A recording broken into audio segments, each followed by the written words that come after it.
This video we will continue with the same topic, density. So now let us consider the wooden block for which we found the density as 0.14 gram per cc in the previous video, right? Now let us consider another block of the same dimension, which is a thermocol. So this is made up of wood and this is made up of thermocol. This is a block which is a thermocol block cut with the same dimensions.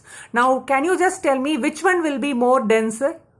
So this will have more density, but the dimensions are same. That is, length, breadth and width of these two blocks are same. So the volume is same, but the mass of this wooden block will be more than this thermocol, right? So definitely the density will be more for this block. Suppose if I give you a bigger block made of same wood.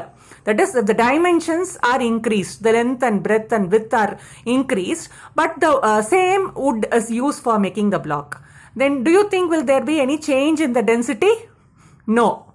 It will have the same density, which is the calculated in the previous video, which you will get it as 0.14 again. Even if the dimension of the blocks are increased, if it is made of same wood, it will have the same answer. The density you will be getting the same answer, because as you increase a volume, that is, if the dimension is increased, the volume will increase. So as you increase a volume, proportionately mass will also increase. So mass by volume ratio, that is, if you divide m by v, you will be getting the same answer, 0.14 gram per cc. Do you follow? Now let us consider this wooden block and a bowl of water. So we know that the density of water is 1 gram per 1 ml. So 1 ml is nothing but 1 cc, 1 cubic centimeter. So the density of water is 1 gram per cc, whereas the density of this wooden block is found as 0.14. So we know that 0.14 is lesser than 1 gram. So density of block is lesser. So we call this block as rarer. So the density is less, you call that object as rarer and the other one as denser. So the rarer object will float in the denser water. So now as you see, it floats in water.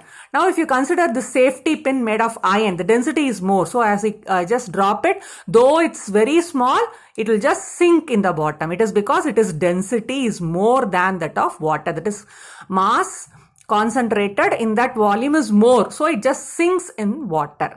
Right? Now let us consider another example of oil.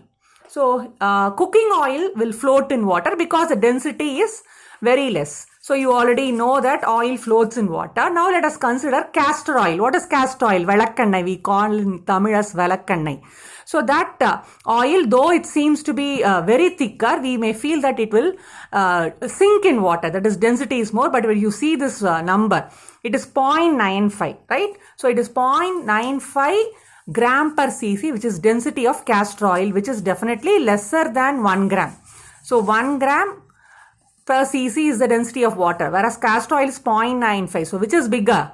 1 is bigger. So I'm just going to drop some oil in this water, castor oil, and you can just even try at home.